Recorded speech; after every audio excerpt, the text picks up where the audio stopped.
Okay, Zephaniah Chapter One. Man, I'd forgotten after studying this how much I just love Zephaniah. This is just a great book. The first 90% of it, you're like, holy moly, what is God doing? Then you get to the end, and the way Zephaniah ends this book and the Lord, this is such a good book. Zephaniah Chapter 1, here we go. The word of the Lord that came to Zephaniah. And he gives a long lineage here. Son of Cushi, son of Gedaliah, son of Amari, son of Hezekiah. In the days of Josiah, son of Amon, king of Judah. Now, I don't spend a whole lot of time on the history here, but this is kind of a transition for the nation of Israel. Who was king before Josiah?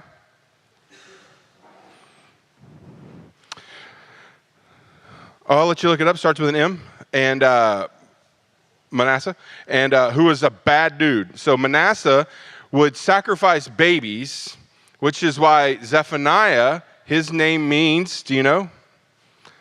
The Lord hides.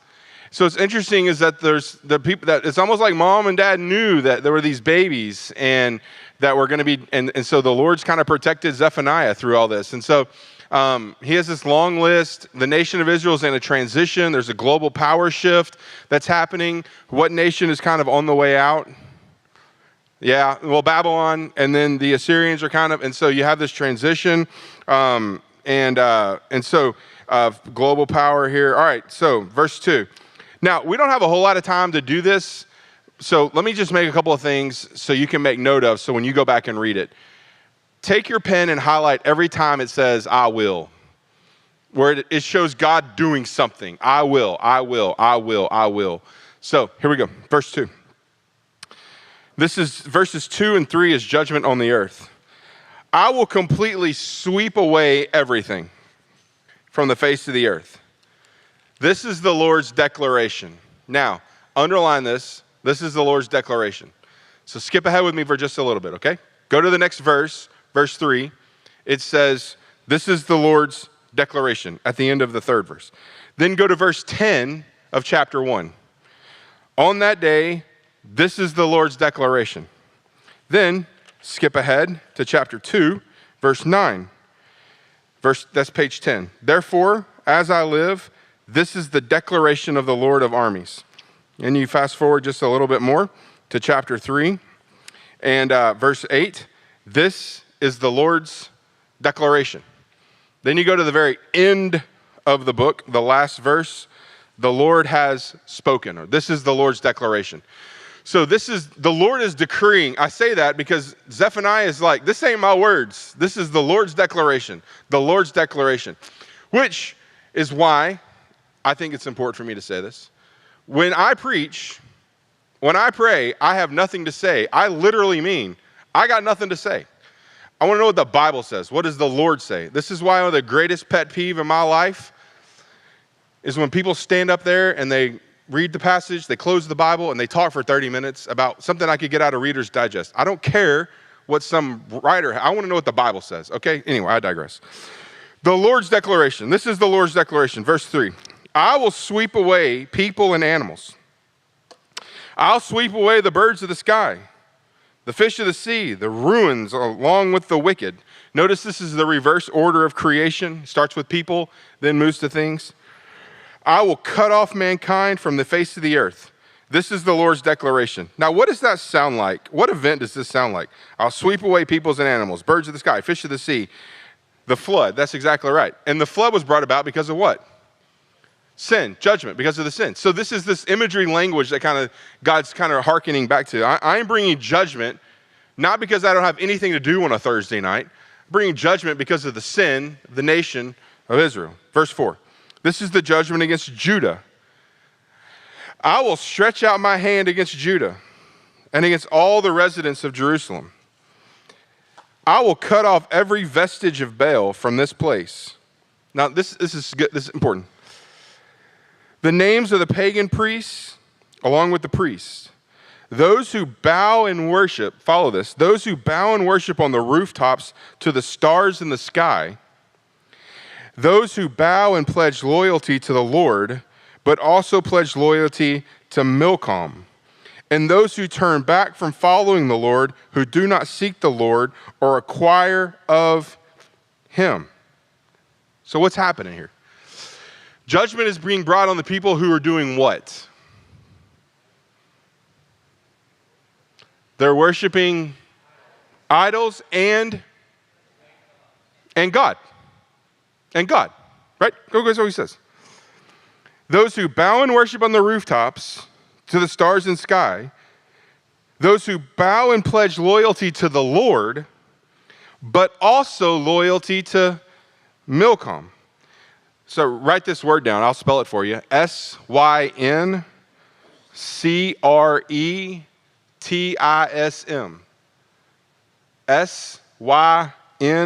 SYNCRETISM. This is what's happening here.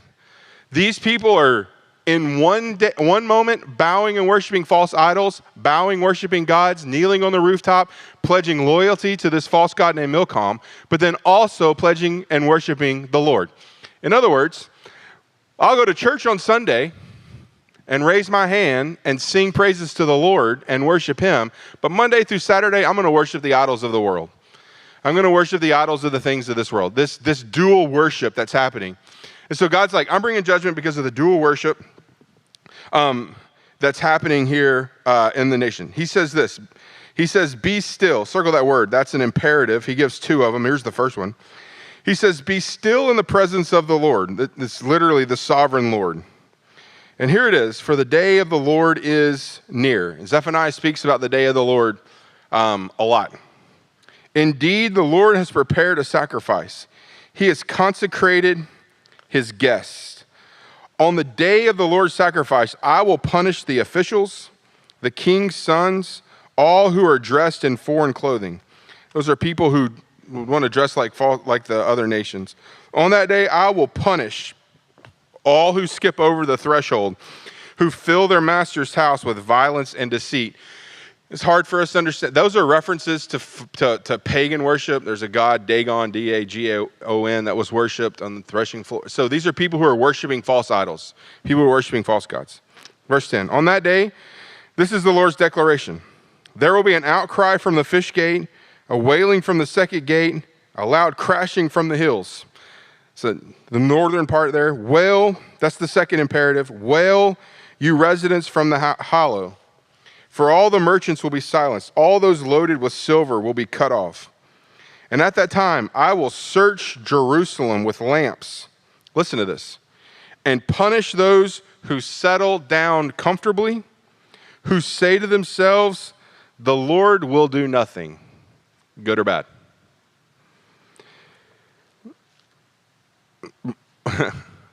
I'm trying to get the end of this book is so good, but I think just think about that for just a little bit. The complacency of the people. Lord won't do anything good or bad. Just going to settle down here. The indifference of God. Their wealth will become plunder. Their houses are ruined. They will build houses but never live in them. Plant vineyards but never drink their wine.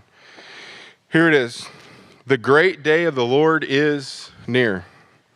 Near and rapidly approaching. Listen, the day of the Lord. Then the warrior's cry is bitter.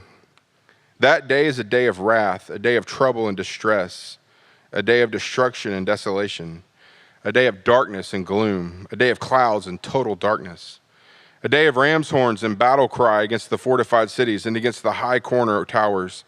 I will bring distress on mankind, and they will walk like the blind, because they have sinned against the Lord. Their blood will be poured out like dust, and their flesh like dung. Their silver and their gold will be unable to rescue them on the day of the Lord's wrath. The whole earth will be consumed by the fire of his jealousy, for he will make complete, yes, a horrifying end to all the inhabitants of the earth. So just when you read back through there, just the complete and total destruction. This is destruction on the day of the Lord. Verse 1, gather yourselves together. Gather together, undesirable nations, before the decree takes effect. and the day passes like chaff before the burning of the Lord's anger overtakes you, before the day of the Lord's anger overtakes you. Seek the Lord, all you humble on the earth, who carry out what he commands. Seek righteousness, seek humility. Perhaps you will be concealed on the day of the Lord's anger. Then he lists off 4 nations who will be judged. First is the Philistines. For Gaza will be abandoned. The Ashkelon will become a ruin. Ashdod will be driven out at noon, and Ekron will be uprooted. Woe, inhabitants of the seacoast, nation of the Sharatharites. This is terrifying. The word of the Lord is against you, Canaan, land of the Philistines. I will destroy you until there is no one left. The seacoast will become pasture lands with caves for shepherds and pens for sheep. The coastland will belong to the remnant of the house of Judah. They will find pasture there. They will lie down in the evening among the house of Ashkelon. For the Lord their God will return to them and restore their fortunes. We'll get back to that. I have heard the taunting of Moab and the insults of the Ammonites, who have taunted my people and threatened their territory. Therefore, as I live, this is the declaration of the Lord of armies, the God of Israel. Moab will be like Sodom, and the Ammonites like Gomorrah, a place overgrown with weeds, a salt pit, and a perpetual wasteland. The remnant of my people will plunder them. The remainder of my nation will dispose them. This is what they got for their pride, because they have taunted and acted arrogantly against the people of the Lord of armies. The Lord will be terrifying to them when he starves all the gods of the earth. Then all the distant coasts and islands of the nations will bow and worship to him, each in its own place. Now the third one, the Cush. You Cushites will also be slain by the sword. Then the fourth, Assyria. He will also stretch out his hand against the north and will destroy Assyria. He'll make Nineveh a desolate ruin. Remember Nahum? Dry as the desert. Herds will lie down in the middle of it. Every kind of wild animal, both eagle, owls, and herons, will roost in the capitals of its pillars.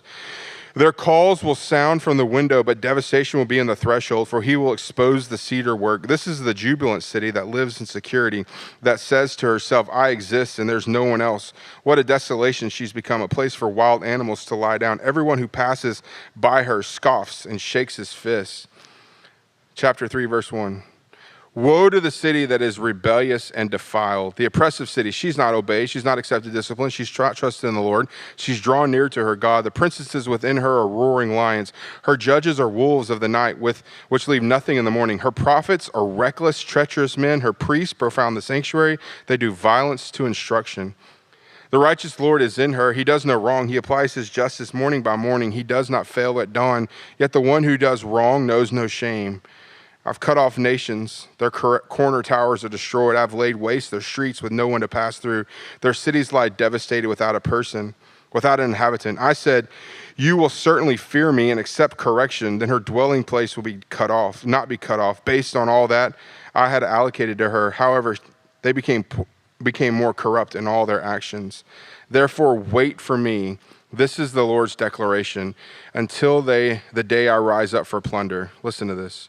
For my decision is to gather nations, to assemble kingdoms, in order to pour out my indignation on them. All my burning anger for the whole earth will be consumed by the fire of my jealousy.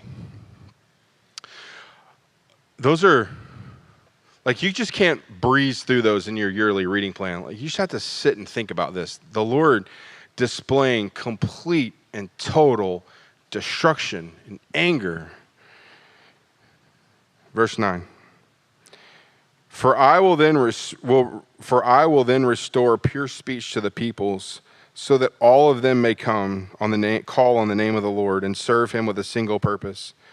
From beyond the rivers of Cush, my supplicants, my dispersed people, will bring an offering to me. On that day you will not be put to shame because of everything you've done in rebellion against me. For then I will remove from you among your jubilant, arrogant people, and you will never again be haughty on my holy mountain. I will leave a meek and humble people among you, and they will take refuge in the name of the Lord. The remnant of Israel will no longer do wrong or tell lies. A deceitful tongue will not be found in their mouths. They will pasture and lie down, and nothing to make them afraid.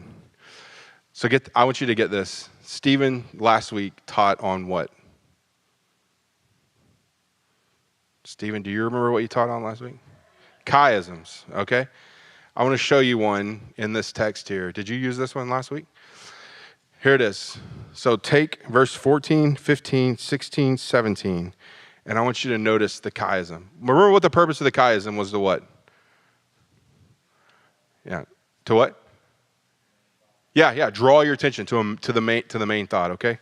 So there's an A, B, C, and then there's D, which is the central thought, and then there's C, B, A, okay? You with me? The first thing I want you to see is the A. I call it A1, which is verse 14. Sing for joy, daughter Zion. Shout loudly, Israel. Be glad and celebrate with all your heart, daughter Jerusalem. So bracket that. That's the first. That's A1. Sing, shout, be glad, celebrate. And you're reading this, you're like, holy cow, this guy, we just read that the world was going to be completely desolated. I mean, gone, nothing, everything. The anger of the Lord poured out. And just total annihilation of nations and destructions.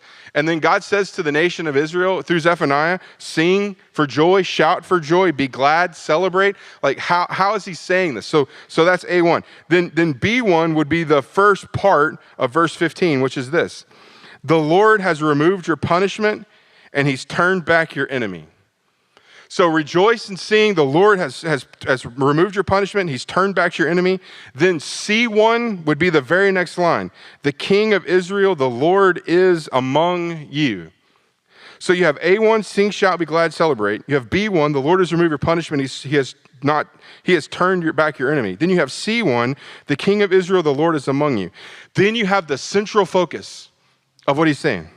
You need no longer fear harm. On that day, it will be said to Jerusalem, do not fear. Zion, do not let your hands grow weak. This whole thing is pointed into these verses here. Now just think about this for just a second. You get a letter from a guy named Zephaniah who says this is a declaration of the Lord 6 different times, talking about the destruction, the annihilation, the wrath of the Lord poured out on this world. And then he says, don't be afraid, sing and shout. He says that I've removed your punishment and your enemies turned back. He says, the Lord is among you and you don't need to fear. You don't need to fear. Don't let your hands go limp. It's a beautiful picture, right? You get your hands up, hands up, hands up, hands up, and then you just kind of let your hands down and you just kind of let your hands go limp. Kind of just this down. He's like, no, don't fear. Don't fear. In fact, the very next part, verse 17, the Lord your God is among you. That's C2. So C1, the Lord, your God is among you. C2, the Lord your God is among you. B2, a warrior who saves, goes with B1, the Lord has removed your punishment, he's turned back your enemy, which goes down to A2, he will rejoice over you with gladness, he will quiet you with his love, he will delight in you with singing, which goes back to A1, shout for joy, shout loudly, be glad and celebrate. You can kind of see the chiasm as it's played out here. It's just drawing your focus into these words. Do not be afraid. Do not be afraid. And man, I'm afraid that if we're not careful today, we'll just become fearful Christians. And it's important to read through this and be reminded, do not be afraid. The Lord is with you. I am with you. I've turned back your enemies. The Lord is with you. Sing, shout for joy. You sing, shout for joy, and then the response to the Lord will rejoice over you. And I love this picture. He will quiet you in his love. He will delight in you with singing. Those words really came alive to me when I had babies at our house. When our kids were really little, sometimes babies aren't happy and they're fussy a little bit. And I can remember times when I would watch Heather hold the baby, I would hold one of our babies, and you rock them, and you sing, you hum, you hold them tightly. And I can go back in my mind's eye to the gardens of Dunwoody and to Austell and see those moments where I held these youngins in my hand in the midst of their fussiness and their concern and crying, that they would calm down in the midst of you just holding on to them. And that's the picture here. He will quiet you with his love, and he will delight in you with singing. Don't be afraid. I'll end with the end of the book. This is what he says he's doing. I will gather those who have been driven from the appointed festivals. They will be a tribute from you and a reproach on you. Yes, at that time, I will deal with all who oppress you. I will save the lame and gather the outcasts. I will make those who are disgraced throughout the earth receive praise and fame. At that time, I will bring you back. Yes, at that time, I will gather you. I will give you fame and praise among all the peoples of the earth when I restore your fortunes before your eyes. The Lord has spoken. And those would be really neat words for Zephaniah to write about a nation 630 BC on some temporal things on this world. And yes, the Lord did some things, but Zephaniah is giving us a picture of what eternity. I will wipe away your tears. I will wipe away your sorrows and your pain, and there will be no more. In this restoration of what will ultimately happen when the Lord returns and the believers are gathered together in heaven for all of eternity.